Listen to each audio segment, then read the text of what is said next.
Hello everyone. So guys, जब हम पढ़ाने के लिए जाते हैं तो कई बार क्या होता है कि कुछ क्लासेस ऐसी होती हैं जहाँ पर बहुत ज़्यादा शोरगुल होता है, बच्चे काफ़ी शोर शराबा करते हैं। तो ऐसी क्लासेस को हमें कैसे पढ़ाना चाहिए, ये सबसे बड़ा क्वेश्चन आता है उन टीचर के साथ जिनको क्लास हैंडल करने में काफ़ी ज़्यादा प्रॉब्लम्स आती है।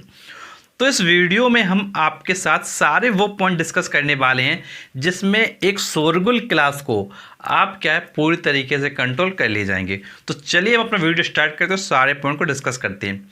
तो देखिए, आपको पता है कि भाई स्कूल की जो क्लास है वो कैसी है, नॉइजी है, शोरगुल बहुत ज़्यादा होता है उस क्लास में। तो देखिए, सबसे इम्पॉर्टेंट पॉइंट है कि जब आप क्लास में जा रहे हैं तो आप क्लास को क्या है पढ़ाना स्टार्ट कर दीजिए तुरंत जाते ही, बिल्कुल बिना सोचे समझे क्लास में एंटर करिए और पढ़ाना स्टार्ट कर दीजिए। और जब आप पढ़ा रहे हैं तो पढ़ाते समय आपकी जो वॉइस है वो तेज़ होनी चाहिए।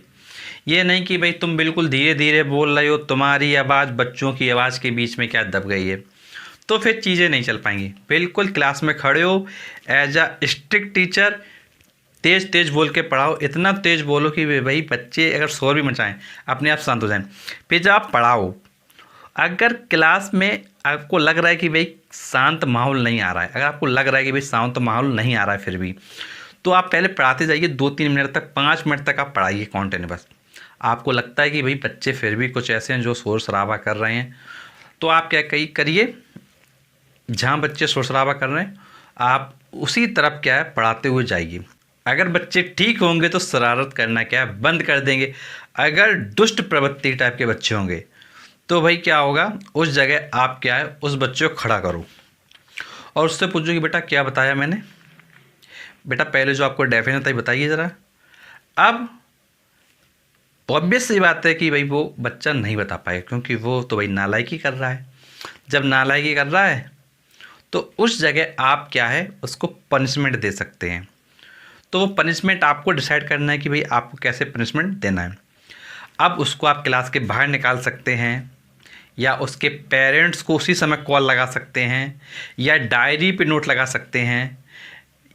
ये चीज़ें आप क्या कर सकते हैं। अब कई बार क्या होता है कि भाई जब हम डायरी पे नोट लगाते हैं तो बच्चे कहते हैं अरे सर नोट मत लगाइए, अब पढ़ेंगे अब पढ़ेंगे अब पढ़ेंगे, नहीं सर प्लीज़ नोट मत लगाइए, अब पढ़ लेंगे अब पढ़ लेंगे, अब सर नहीं करेंगे शरारत। अगर कोई बच्चा ऐसे कर रहा है, गिड़गिड़ा रहा है, तो भाई नोट छोड़ दो। तो जब आप ऐसा करोगे तो जो और शरारती बच्चे होंगे वो ऑटोमेटिक क्या है डाउन हो जाएंगे।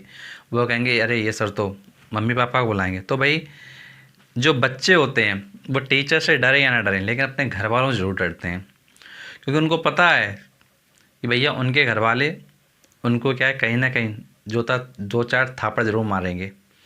उनको पता है कि भाई 2-4 थापड़ा जब पड़ेंगे तो भैया दिमाग में दिक्कत होगी।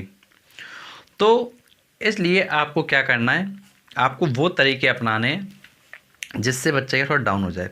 और देखो, अगर आप ऐसा करोगे कि भाई क्लास में गए, आपको लग रहा है कि भाई शोर शराबा है, आपने 2-4 बच्चों को पीट दिया, तो भाई बच्चे कहेंगे अरे सर हम थोड़ी शोर मचा रहे थे, वो शोर मचा रहे थे, वो उनको मारो, तो वो कहेंगे भैया ये शोर मचा रहे थे।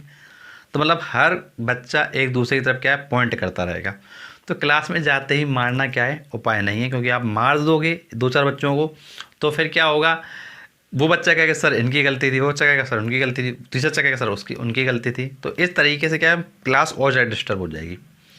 तो इसलिए आपको क्या करना है, आपको पढ़ाना तुरंत स्टार्ट करना है, क्योंकि जब आपको पता है कि भाई क्लास ऐसी नालायक है कि भाई शोर शराबा करती है। तो भाई ऐसा कई बार होता है कि भाई कुछ क्लासेस सेशन में पड़ जाती हैं, वो बहुत ज़्यादा बदतमीज़ वगैरह होते हैं। तो उस सिचुएशन में आपको क्या है अपने अकॉर्डिंग हैंडल करना पड़ेगा। अब देखिए, अब कई बार क्या होता है कि भाई आपने पढ़ाना स्टार्ट किया, आपने जैसे नोट वगैरह नहीं लगाया या बच्चे की बात मान ली या आपने नोट लगा भी दिया, उसके बाद भी कई बार क्या होता है कि भाई शोर शराबा होता है। उसके बाद भी ऐसा होता है कि भाई कई बार शोर शराबा होता है, कुछ बच्चे कर रहे होते हैं, कुछ नहीं, फिर आप क्या करो, पूरी क्लास में टहल टहल के पढ़ाओ। जो भी पढ़ा रहे हो भाई टहल टहल के पढ़ाओ। और तुमको लग रहा है कि भाई वो बच्चा शरारत कर रहा था, उसको बुलाओ बोर्ड पे, कहो कि बेटा अभी मैंने आपको ये सब समझाया, एक्सप्लेन करो बोर्ड पर। और जब वो एक्सप्लेन ना कर पाए तो आपके पास राइट है पूरा कि भाई उसकी गलती है, आप उसको पनिशमेंट दे सकते हो। ये आपको पूरा राइट है, क्योंकि भाई आप पढ़ा रहे हो, मेहनत कर रहे हो और बच्चा नालायकी कर रहा है, तो आपको पूरा राइट है कि भाई आप उसको क्या पनिशमेंट दे सकते हो। उसके पेरेंट्स को बुलवा सकते हो, काफ़ी टाइप की पनिशमेंट होती है, तो भाई वो आपको पता है भाई कैसे पनिशमेंट आपको देना है, वो आपको डिसाइड करना है। अब देखो, जब आप ये करोगे तो जो नालायक बच्चे होंगे वो थोड़ा क्या है, सिंसियर हो जाएंगे। वो कहेंगे अरे ये सर तो बड़ा स्ट्रिक्ट है। और जब आप इस तरीके से पढ़ाते जाएंगे तो भाई धीरे धीरे क्लास क्या होगी, ऑटोमेटिक शांत हो जाएगी। अब देखिए, इस बीच आपको लग रहा है कि भाई क्लास शांत हो गई है, और काफ़ी लोग इसी जगह गलती कर जाते हैं कि भाई उनको तो लग रहा था कि भाई क्लास शांत हो गई है, फिर वो क्या करते हैं कि भाई थोड़ी देर पढ़ाया, फिर थोड़ी देर के लिए क्या बैठ जाते हैं। भैया आप थोड़ी देर बैठे, उतने में काम बिगड़ने वाला है। क्यों? क्योंकि भाई बच्चे तो वही हैं, उन्होंने देखा कि भाई सर अब थोड़ा शांत पड़ गए हैं, सर जो है शांति से बैठे हुए हैं, तो भाई वो फिर चिल्लाना फिर से शुरू कर देंगे, फिर से स्टार्ट कर देंगे चिल्लाना, वही बातें करना, पूरी क्लास को सर पे खड़ा कर लेना। और उस जगह आपने मारना स्टार्ट किया एक आधी बच्चे को, तो उस जगह फिर यही होगा कि सर हम थोड़ी शुरू कर रहे थे, वो शुरू कर रहे थे, वो कहेगा सर हम थोड़ी शुरू कर रहे थे, वो कर रहे थे, सर हम थोड़ी शुरू कर रहे थे, सर वो कर रहे थे। तो इस तरीके से बच्चे क्या है, एक दूसरे पर क्या है, फिंगर उठाएंगे बस।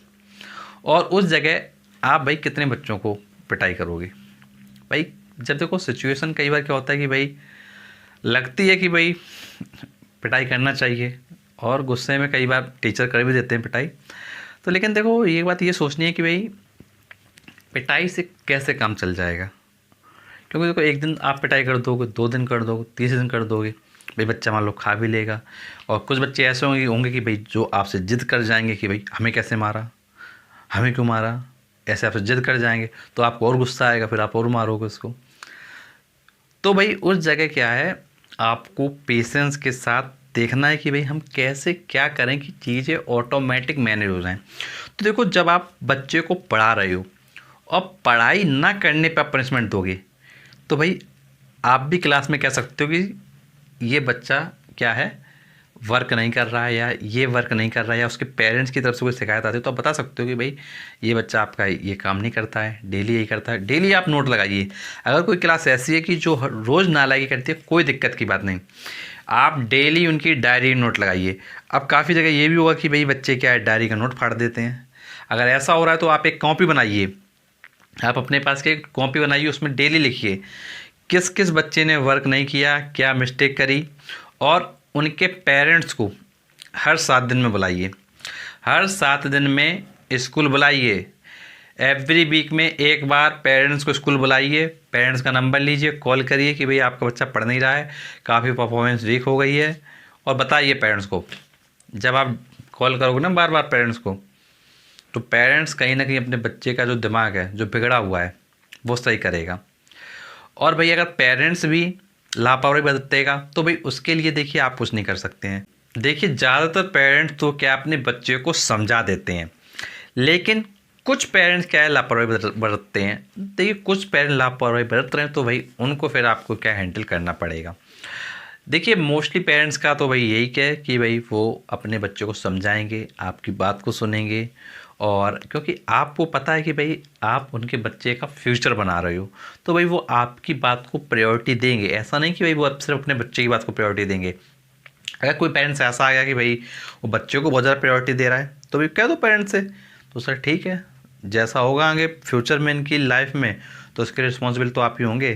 क्योंकि भाई जब आप आज उसको राइट डायरेक्शन में लेके नहीं जा रहे हो, तो भाई क्या होगा, तो ऑब्वियस सी बात है कि भाई फ्यूचर में जाके कहीं ना कहीं आपका जो करियर होगा बच्चे का, वो कहीं ना कहीं अच्छा नहीं होगा। तो आप ये कह सकते हो, जो आप ये चीज़ कहोगे, तो ऑब्वियस सी बात है भाई अगर पेरेंट्स समझदार होगा तो समझ के समझाएगा, और नालायक टाइप का होगा तो भाई आप क्या कर सकते हो फिर। तो ओवरऑल बात यह है कि भाई कैसे भी आपको चीज़ें मैनेज करनी है, चीज़ों को समझना है, बच्चों को समझना है। और देखिए एक चीज़ आजकल ये भी हो गई है कि भाई जैसे जब आप बच्चों को पढ़ा रहे हो, तो जब आप बच्चों को पढ़ा रहे हो तो भाई बच्चों के साथ घुलिए मिलिए, कोई दिक्कत नहीं है, लेकिन एक लिमिट तक घुलिए मिलिए, कोई दिक्कत नहीं है। देखिए आजकल क्या हो गया कि भाई जैसे बच्चों को पढ़ा रहे हो उनको एज अ फ्रेंड डील करो, तो थोड़ा बच्चे क्या है, थोड़ा क्या है, आपसे क्या ज़्यादा अटैच हो जाते हैं। तो फ्रेंडली मैनर में पढ़ा सकते हैं, बट उसके अंदर जो लिमिट होती है एक टीचर और पेरेंट्स के बीच की, तो उस लिमिट को क्या बस मेंटेन रखिए। तो फिर आपको क्या है, पढ़ाने में कोई प्रॉब्लम नहीं होगी, और जो आपकी क्लास में शोरगुल होता है वो शोरगुल ऑटोमेटिक क्या है, बंद हो जाएगा। और आपको मैं कुछ पॉइंट और भी बताता हूँ। जैसे कुछ पॉइंट आप ये भी फॉलो कर सकते हो, जैसे आप क्लास में पढ़ा रहे हो, अब आपको पता ही भाई क्लास क्या शोर कर रही है, और भाई आपको भी पता ही भाई क्लास वही शोर करती है जहाँ पे कुछ ना कुछ बच्चे क्या है, लापरवाही करते हैं। कुछ नहीं, बुक चेक करो कि भाई कौन कौन बुक लेके नहीं आया, चेक करो बुक भाई कौन कौन बुक लेके नहीं आया। तो भाई जो बच्चे बुक लेके नहीं आए उनको पनिशमेंट देना स्टार्ट करो, उनकी डायरी में नोट लगाओ, बिल्कुल बिल्कुल लगाओ नोट। अब आपको लग रहा है कि भाई ये बच्चे नोट लगा दिए क्या इनकी डायरी में, फिर भी ये शांत नहीं हो रहे हैं, कुछ नहीं, थोड़ी देर पढ़ाओ, और उन्हीं में से बच्चों को खड़ा क्या करो, आप खड़ा करो कि बेटा बताओ कि इसका क्या डेफिनेशन है, बताओ बेटा इसका क्या डेफिनेशन है। और वो कहीं सर हमको नहीं पता, तो भाई कहो अभी मैंने तुमको पढ़ाया है, भाई जो आप चीज़ आप पढ़ा चुके हो आप कहो भाई मैंने आपको ये भी पढ़ाया है, तुम नहीं बता रहे हो, इसको आप पनिशमेंट दे सकते हो बिल्कुल। तो ओवरऑल ये है कि कैसे भी ना कैसे करके आपको क्लास को शांत करना है। तो भाई कैसे क्लास शांत होगी, जब आप उससे क्रॉस क्वेश्चन करोगे, उनके साथ इंटरेक्ट करोगे, तो कुछ ना कुछ पॉइंट्स आपको क्या इस तरीके के क्या फॉलो करना पड़ेगा। प्रॉपर्ली वर्क कीजिए। कोई प्रॉब्लम आती है नीचे कमेंट बॉक्स में बताइए, अगर आपका कोई सजेशन है वो भी आप नीचे कमेंट बॉक्स में बता सकते हैं। और ऐसे वीडियोस के लिए आप चैनल के साथ जुड़ सकते हैं, चैनल को सब्सक्राइब कर सकते हैं। और मैं आपको बताना चाहूँगा कि हमारे चैनल पे एक प्लेलिस्ट है होम ट्यूटर होम ट्यूशन, जहाँ पर आप school teaching, home tuition teaching के रिगार्डिंग और वीडियो देख सकते हैं और प्रॉपर नॉलेज ले सकते हैं। और ऐसे वीडियोज़ आपको मिलते रहेंगे। And thanks for watching our video.